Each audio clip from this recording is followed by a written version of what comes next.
আজকে বাজার থেকে ইয়া বড় একটি জাতীয় মাছ নিয়ে ব্লগ শুরু করলাম পাজি ভাইয়ের মতো। পাজি ভাই এই বড় বড় মাছ নিয়ে ওনার ব্লগগুলো ভিডিওগুলো অনেক সুন্দর করে সাজায়। হ্যালো এভরিওয়ান, আসসালামু আলাইকুম। আজকে একটা নদীর পাঙ্গাস নিয়ে আপনাদের মাঝে হাজির হলাম। পাঙ্গাসটার ওজন প্রায় 3.5 কি 4 কেজি। তো এটা আজকে সুন্দর করে রান্না করবে গাছের স্বাদের লাউ দিয়ে। স্বাদের লাউ দিয়ে পাঙ্গাস মাছ খেতে অনেক মজা হবে। আজকে আপনাদের মধ্যে এই রেসিপিটা দেখাবো কিভাবে পাঙ্গাস মাছের সাথে লাউ রান্না করা যায়। লাউটা ছিল অনেক টাটকা এবং ছোটখাটো, সহজে সিদ্ধ হয়ে যাবে। যে লাউ সহজে সিদ্ধ হয়ে যায় সেই লাউটা খেতে অনেক মজা।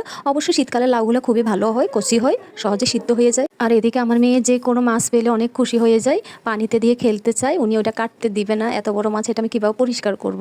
তারপর আমি শিঙের উপর রেখে পাতিল ধোয়ার জালি আছে না, জালি দিয়ে একেবারে ডলে ডলে পরিষ্কার করে নিচ্ছিলাম, সাথে পানিটা ছেড়ে দিয়েছিলাম।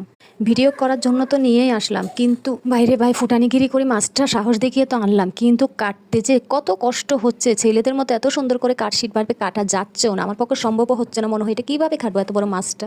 কোনো রকমে আমি 3টা টুকরো ভাগ করে নিলাম। আর আমার যে বটিটা ছিল ওটা তো কোনো ধার ছিল না, একটা দার মতো ধামা ছিল, এটারে নিয়ে কোনো রকম আমি 3 টুকরা করলাম। কাঁটাগুলো এত শক্ত ছিল, কিভাবে কাটবো আমি বুঝতে পারতেছিলাম না। কোন বিয়াক্কেলে যে বললো এটা আস্ত পুরো মাছটা আমাকে বাসায় নিয়ে আসতে, এটা আসলে আমি কেটে আনলে ভালো হতো। শুধুমাত্র একটু ভিডিও করার জন্য আস্ত মাছটা নিয়ে এসে আমি মহা বিপদে পড়ে গেলাম।